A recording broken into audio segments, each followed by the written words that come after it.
Hey guys, this is Rich Boy J here, back again with another video, and this one is going to be the first ever episode of Your Questions Answered. Your Questions Answered is just a Q&A series that I'm doing where I have you guys send in questions that are specifically Lego Star Wars or Lego Star Wars related, and then I answer them for you.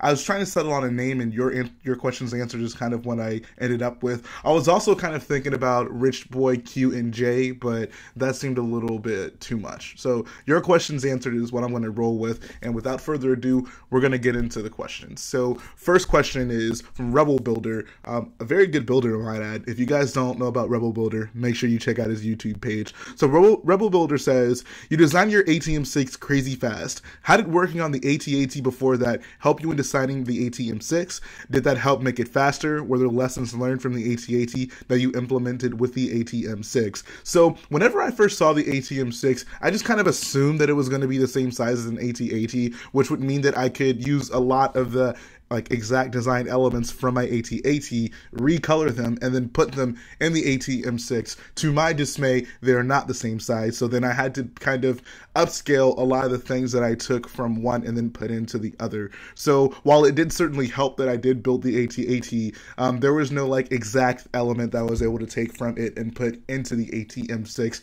As for just certain things that I learned while building it, yes. One was just making sure that I had enough connection points between the legs and the body. The legs and the body is probably the most the connection point between them specifically is the most crucial thing when it comes to big walkers like these, and kind of learning about how you can get it angled correctly and how you can get them connected with a good enough method, whether it be a Technic pin or a Technic axle, that can ultimately determine the stability of your model. So I thought long and hard about how I would implement that, and I'm pretty happy with what I came up with. Of course, I'm not going to know for sure how it's going to turn out until I'm able to do the overnight test with my ATM6 and leave it standing, but we'll see when that happens. Until then, pretty happy with what I've designed so far, and hopefully it works out. So thank you, Rebel Builder, for your question.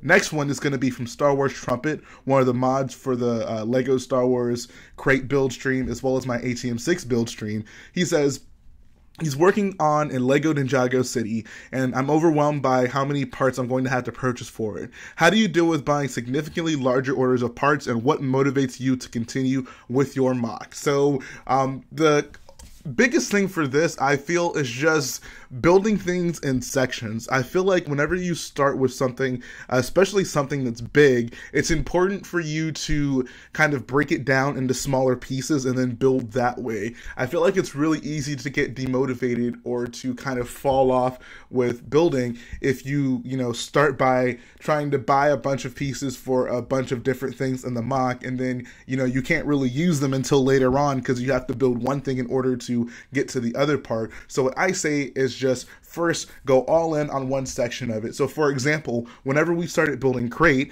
the first parts I bought were the red slopes and bricks for the sides, like the borders around the mock, and some white tile. I didn't focus on the rocks. I didn't focus on the walkers or anything like that. I said, okay, first we're going to focus on getting one of these squares made, and we can see if this technique works, and then we can move forward after that. Once we got that built and we saw that it worked, then we could kind of move along with building more and more squares. And also that helps with being able to afford the mock. It'd be really difficult if we just I don't know, tried to buy every single part that we needed for the mock up front and then just start building from there. So by separating it into sections and focus on one element of the mock at a time, it not only can make it a lot easier to afford it, but also it's easier to stay motivated on it. So for example, you say you're working on a Lego Ninjago city mock, so I would say break the city down into different areas and buildings and just build a building at a time, similar to what Jang Bricks is doing. He doesn't work on 3 different buildings at a time. He gets one built, and then that's a finished part, and then that can go in it. Nice thing about that is once you finish that, it's kind of a contained mock in itself, so you still get some fulfillment in building a mock, and you also get the fulfillment of adding a small piece to the larger puzzle that is going to be your big city mock. So hopefully that answers it. If you have any more specific questions, I'd say like send me like a direct message, because this is something I could probably go on all day about, kind of going through the techniques of getting parts and organizing how you do these really big builds. So appreciate that question. Now we're going to go to the next one by Billy Stoker. He says, what Star Wars set do you think has the best box art? I just got this UCS Slave 1 and now that one takes it for me. I think the Slave 1 has beautiful box art. I'm actually a really big fan of it. Fun fact, the Slave 1 was the first UCS set that I ever got. So I don't know, something clearly about it, as well as probably the box art, inspired me enough to go ahead, pick it up, and start collecting UCS sets. For me, I'd have got to go with the UCS Sandcrawler. I think that just the way that it kind of looks like dusk in the back of the box, and it's kind of like the orange colors with the big the big crawler sitting right in front of the box, big. I really like it. I like the colors that they use on the box. I think it's beautiful. I also do appreciate that like the UCS sets don't have the big borders at the tops of the boxes, so they utilize the full area of the box to dedicate to the box art, to the nice looking backgrounds, as well as the nice looking set, hopefully. So hopefully that answers your question. I put the UCS Slave 1 up there, but Sandcrawler is definitely my favorite box art on a set. Moving on to the next question, Jamie Seidler has a pretty long question. I'm going to get to the important parts of it, though. So he says that he's trying to collect all the Star Wars figures like I am, and he says he's having trouble figuring out the different years and certain figures that look the same. For example, like the battle droids, stormtroopers, and snowtroopers. There's so many different variations of these. His question is, how am I going to figure out which year the characters actually are from in my collection? So there's actually a really easy tool that I use to know exactly what characters I have, and also like which characters are out there that I need to get. The way that I figure out like how to get every single minifigure is by using a website called brickset.com. If you're not familiar with it, they basically keep an online catalog of every single Lego set, minifigure, part, all that stuff is on that website. If you make an account with Brickset, you can actually enter all the sets that you have, as well as some loose minifigures you may have that did not come with sets, and you can have it tell you like what percentage of Lego Star Wars minifigures you had. So that's how I know I have around 71-72%. And then also it can show you what minifigures you don't have. So I just go through it and I see, okay, like this minifigure or this variation of the Stormtrooper came in this set. I know I have that set. I go check it out, compare the minifigure with the picture on Brickset. If it's the same version, okay, boom, I got that minifigure. I can put it up on the wall where it's supposed to be and then move along. So I would say go on Brickset, make an account, put your entire collection on there, as well as any loose minifigures you may have, and it'll make things much more easier for you. I really hope this helps you out, and good luck with trying to collect all the minifigures. I know it's going to be quite the process for me, and it's pretty exciting, but it is a difficult one. So good luck with that, and I hope it works out for you. Let me know if you have any more questions about Brickset. I think it's an excellent resource. I have my entire collection on there. If you guys are interested, maybe I'll share my Brickset link with you, so you can see all the sets that I have, because a lot of my stuff isn't built. It's like in boxes, but I have like the minifigs and parts from it. So let me know. Maybe that'd be an interesting thing to share with you guys. Moving on to the next question. All right, Ethan Connor wants to know, how do I feel about Lego Star Wars memes? Lego Star Wars memes are the best memes, honestly. I remember one day I was sitting in class and I was scrolling through the internet, and I still do not remember how I found this Facebook page, but I stumbled upon a Facebook page called Lego Star Wars 2 Core, and I never would have imagined that there was like an entire market for Lego Star Wars related memes, but there is, and they're absolutely hilarious. So if you guys aren't a fan or following that Facebook page, make sure you check that out. It's absolutely hilarious, and I'm actually going to show you some of the memes that I found on that page, and that made me laugh a lot. So here's one of them. Here's the next one. And here's one that I actually made myself, and I'm good friends with the person who runs the page, so he actually put it on the page. So pretty proud of that. Yeah, good stuff, man. Lego Star Wars memes are where it's at.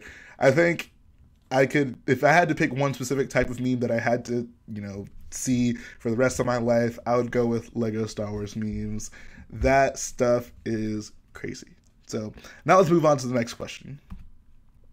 Innate Customs, another moderator in the Great Build Series chat, so really appreciate you for doing that. He says, Jay, what Star Wars Lego set do you think was designed the best? It can either be your favorite or a different set. So I'm sure all of you guys know that my favorite Lego set is the UCS Star Destroyer. I feel like I've said that ad nauseum. But he wants to know which one I think is designed the best. And that UCS Star Destroyer is absolutely not designed the best. Anyone who has that set understands the pain of them using the magnets to keep the bottom panels on. They fall off all the time. The frame isn't very good. And I mean, it's definitely the structural part of it. It shows its age. I think the set looks good from afar, but it's not something that you would want to touch or mess around with because it can fall apart.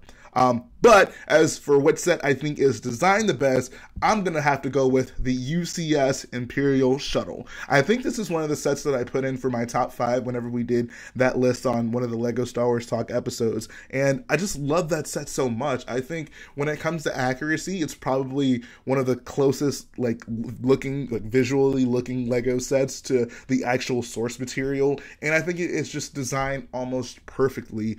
The wings work as they should. It is sized almost perfectly, and it just looks absolutely beautiful. It's sturdy, and I can't say enough good things about this set. This was one of the last UCS sets that I really went out of my way to try and find, because I didn't buy it when it was sold by Lego, and I'm really happy that I got it because it's definitely one of my favorite Lego sets, and I think the design is just perfect. Let me know what you guys think about that UCS Imperial Shuttle. It definitely is one of my favorites. Moving on, Josiah Backhorst wants to know, what is my favorite non-Star Wars movie? So, obviously, Star Wars Episode 4 is just my favorite movie out of any movie. But when it comes to non-Star Wars movies, I'm going to have to go with Back to the Future. I think it is just a lovely movie. It definitely holds up over time. It's something that has really good repeat value, a very good story.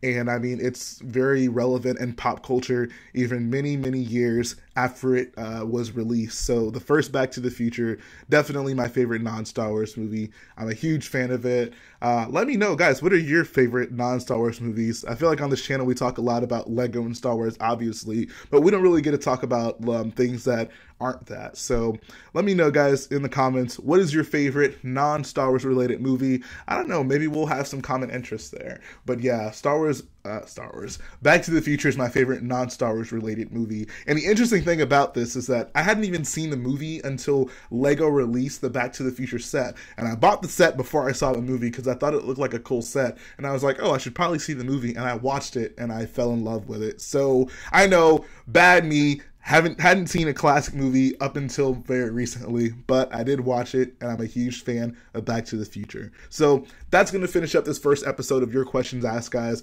Really hope that you enjoyed it. So as always, I'm going to ask, if your question wasn't answered, if you put a question in the last video and it wasn't answered, put it here again, or if you have another question, put that question here in the comment section. I want to pick a few of them, and then I'm going to answer all those questions up on the next episode of Your Questions Answered, and hopefully you guys enjoyed it. So that's going to finish up the video, guys. As I always say, if you like what we do, go ahead, support the channel by hitting the like button, oh God, I messed it up again. Support the video by hitting the like button. Support the channel by hitting the subscribe button. And I'll be back again with a lot of very good content very soon. Thank you guys for watching.